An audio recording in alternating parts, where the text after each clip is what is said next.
স্বামী খারাপ হলে স্ত্রীর করণীয় কি? একজন স্বামী যদি ক্যারেক্টারলেস হয়, একজন খারাপ স্বামী হয়, স্ত্রী কি করতে পারে? কি করলে স্বামী ভালো হবে? স্ত্রীর সেই মুহূর্তে স্টেপটা আসলে কি? স্ত্রীর জন্য সলিউশনটা আসলে কি? সেই সমাধানটা আমরা ইসলাম থেকে, কোরআন থেকে আজকে যথাযথ দেওয়ার জন্য বেস্ট লেভেলে ট্রাই করব। বলেন সবাই ইনশাআল্লাহ। প্রথমত মাথায় রাখতে হবে যে হাজব্যান্ড ওয়াইফের রিলেশনশিপ মানেই খুনসুটি থাকবে, ঝগড়াও থাকবে, আবার ভালোবাসাও থাকবে। ঠিক কিনা বলেন? দুই হাড়ি একসঙ্গে লাগলে যেমন একটু ঠন ঠন করে আওয়াজ হয়, স্বামী স্ত্রী এক ঘরে চার দেয়ালের মাঝে থাকলে দু একটা ঝগড়া হতেই পারে, কথা কাটাকাটি হতেই পারে। ইট ডাজন্ট মিন যে আমাদের সম্পর্ক খারাপ হয়ে গিয়েছে। ইট মিনস আমাদের সম্পর্কে ঝগড়া হবে, মারামারি হবে, কাটাকাটি হবে।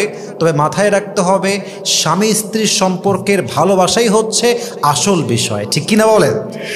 তাহলে মাথায় রাখতে হবে যে সামান্য উল্টাপাল্টা হলেই কিন্তু স্বামী খারাপ হয়ে যায় না, সামান্য উল্টাপাল্টা হলেই স্ত্রী খারাপ হয়ে যায় না। কিন্তু স্বামী যদি খারাপ হয়, আসলে খারাপ হয়, বউ কি করতে পারে?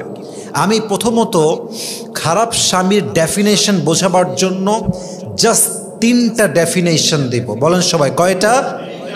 এক নাম্বার, আপনার স্বামী যদি কথায় কথায় অমানুষের মতো ব্যবহার করে, জানোয়ারের মতো ব্যবহার করে, জাস্ট লাইক আপনি তার একটা কেনা গোলাম, আপনার কোনো অন্যায় নেই, জাস্ট হয়তো হাত থেকে গ্লাসটা পড়ে গিয়েছে, রান্না করতে গিয়ে একটু তেল বেশি হয়ে গিয়েছে, অথবা তেল কম হয়ে গিয়েছে, অথবা লবণ বেশি হয়ে গিয়েছে, অথবা কম হয়ে গিয়েছে, এই জাস্ট ঠুনকো বিষয় নিয়ে যেই স্বামী তার বউয়ের সঙ্গে অমানবিক আচরণ করে, জানোয়ারের মতো ব্যবহার করে, এটা কখনো ভালো স্বামীর কাতারে পড়তেই পারে না। ঠিক কিনা বলেন? অতএব যেই স্বামী কথায় কথায় রুডলি বিহেভ করে, বাজে আচরণ করে, এটা কখনো ভালো স্বামীর সাইন কিংবা নিদর্শন হতেই পারে না। কোরআনে আল্লাহ তাআলা বলেছেন, ওয়াশিরুহুন্না বিল মারুফ, তোমাদের সবচাইতে উত্তম ব্যবহার পাওয়ার যোগ্য তোমাদের স্ত্রী। আব্বা এবং মায়ের পরে একজন পুরুষের জীবনে যদি সবচাইতে গুরুত্বপূর্ণ কোন নারী থাকে, তার নাম ওয়াইফ। আপনার মায়ের পরে যেই মেয়েটা আপনার থেকে সবচাইতে সুন্দর ব্যবহার, রেসপেক্ট ডিজার্ভ করে, সে ইজ ইউর ওয়াইফ। ঠিক কিনা বলেন?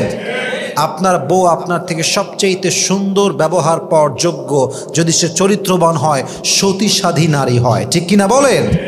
তাহলে বোঝা গেল যেই স্বামী কথায় কথায় রুডলি বিহেভ করে, এটা ভালো স্বামীর নিদর্শন হতেই পারে না। এক নাম্বার।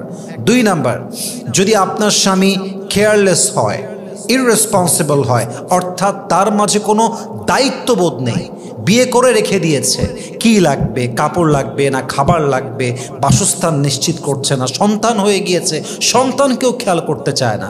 আপনারা জানলে অবাক হবেন, অনেক প্রবাসী যুবক বিয়ে করে বাংলাদেশে, বিয়ে করে বিদেশ যায়, মাসের পরে মাস চলে যায়, বছরের পরে বছর চলে যায়, বউটা দেশে পড়ে আছে, বউটার কি লাগবে, ভরণ পোষণ কি দরকার, জামা কাপড় লাগবে কিনা, কি খাওয়ার দরকার, সেই স্বামী হিসেবে দুই পয়সা দায়িত্ব পালন করতে চায় না। ঠিক কিনা বলেন? এরকম স্বামী এই দেশে অনেক আছে। তো দায়িত্বহীন হওয়া হচ্ছে একজন পুরুষের জীবনে সবচাইতে খারাপ জিনিস।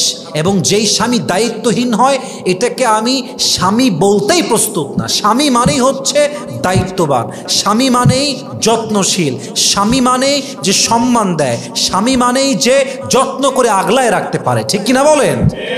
এটা মাথায় রাখতে হবে। যেই স্বামী যত্নশীল নয়, দায়িত্বশীল নয়, সে কখনো ভালো স্বামী হতে পারে না। তবে হ্যাঁ, এই চ্যাপ্টারে একটা মেসেজ আমি আমার প্রিয় বোনদেরকে উদ্দেশ্য করে দিতে চাই। প্রিয় বোন, মাথায় রাখবেন, স্বামী যদি যত্নশীল হয়, স্বামী যদি দায়িত্ববান হয়, আপনার কখন কি লাগবে, কোথায় লাগবে, কোন টাইমে লাগবে, এটাকে সে খুব প্রায়োরিটি লিস্টের নাম্বার ওয়ানে রাখে এবং আপনার যত্ন করে, আপনার প্রতি সে দায়িত্বশীল আচরণ প্রকাশ করে, এরপরে আপনার স্বামী কোথায় যাচ্ছে, কি করছে, কোন জায়গায় কাজ করছে, বেশি গোয়েন্দাগিরি করতে যাবেন না।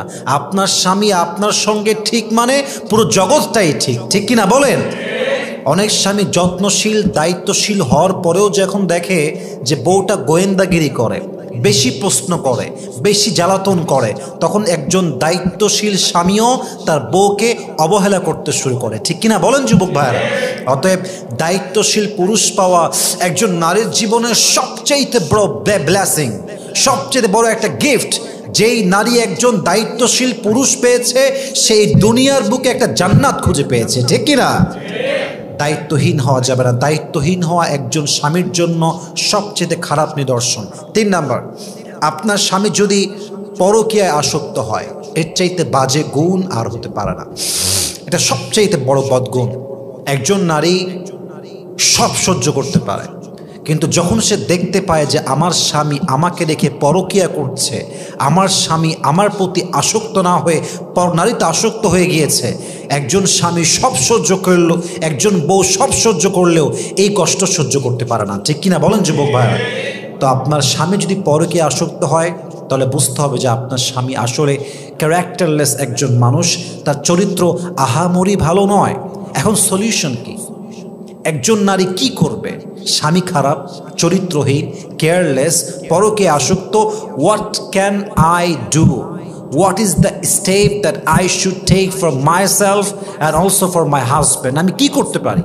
সলিউশনটা কি হতে পারে? প্রথম কথা মাথায় রাখবেন, আগে নিজের দিকে তাকান। As a wife, do you have any fault? Ask yourself যে আপনার কোনো ত্রুটি আছে কিনা। অনেক মেয়ে দেখবেন বিয়ের পরে নিজের রূপের যত্ন নেয় না। অনেক মেয়ে দেখবেন স্বামীর যত্ন নিতে চায় না। স্বামী অফিস থেকে আসছে, মেয়েটা শুয়ে শুয়ে মোবাইল টিপছে, রিলস দেখছে, টিকটক চালাচ্ছে। স্বামীর কি দরকার, কখন দরকার, কেমনে দরকার? অনেক বউ তার যত্নই করতে চায় না। ঠিক কিনা বলেন? অনেক বউ তো এমন আছে স্বামীকে স্বামী না, মানুষই মনে করে না। স্বামী তো বহুত দূর কি বাত হ্যায়, স্বামীকে কিছু বউ মানুষই মনে করে না। তো এই বউকে বাদ দিয়ে স্বামী পরকীয়া করবে তো কি করবে? তো নিজেকে শুধরান। নিজে ভালো তো জগৎ ভালো, নিজে ভালো তো সবাই ভালো, নিজে খারাপ তো সবাই খারাপ। ঠিক কিনা বলেন?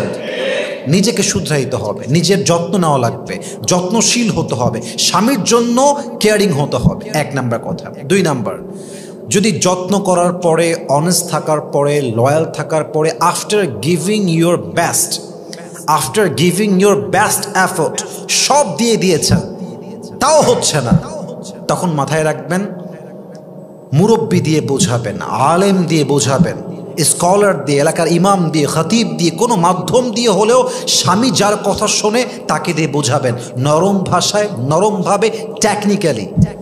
এত কিছুর পরেও যদি স্বামী না শুধরায়, তখন জাস্ট একটাই সলিউশন, তাহাজ্জুদের জায়নামাজে দাঁড়িয়ে স্বামীর জন্য দোয়া করবেন যে আল্লাহ, আমার স্বামীকে তুমি চরিত্রবান বানায় দাও।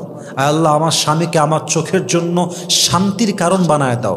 আল্লাহ, আমার স্বামীর ভিতর থেকে সে যে পরনারীতে আসক্ত হয়ে গিয়েছে, তাকে হেফাজত করে তাকে হালালভাবে স্ত্রীর প্রতি আসক্ত হওয়ার তৌফিক দান করো। আল্লাহ, আমার স্বামীকে তুমি যত্নশীল হওয়ার তৌফিক দান করো।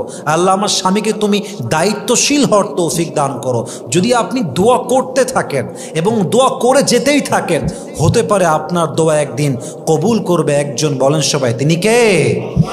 কিন্তু মাথায় রাখতে হবে, স্বামীর ঘর ছাড়ার চিন্তা করা যাবে না যতক্ষণ পর্যন্ত স্বামীটা আপনার ভরণ পোষণ দিচ্ছে, আপনার প্রতি পরিপূর্ণ না হোক অন্তত 70 ভাগ, অন্তত 50 ভাগ দায়িত্বশীল আছে। প্রিয় বোন, this is my humble request, এই সংসার আপনি ছাড়বেন না। মাথায় রাখবেন, সংসার কখনো আপস হয়, কখনো ডাউন হয়, কখনো উঁচুতে যায়, কখনো নিচে নামে। আর সেই বুদ্ধিমান যে সংসার যখন নিচে নেমে যায় ওটাকে শক্ত করে ধরে সামনে যে নিয়ে যায়, সেই তো আসল বুদ্ধিমতী নারী। ঠিক কিনা বলেন? আপনি এই স্বামীর সংসার ছাড়বেন, আরেক জায়গায় বিয়ে করবেন ডিভোর্স নিয়ে, সেই স্বামী যে ভালো হবে, where is the guarantee? Give me the guarantee. লিখে দেন আমাকে যে আমার অমুক স্বামী, ওকে বিয়ে করবো, সে অনেক ভালো হবে। There is no guarantee of it.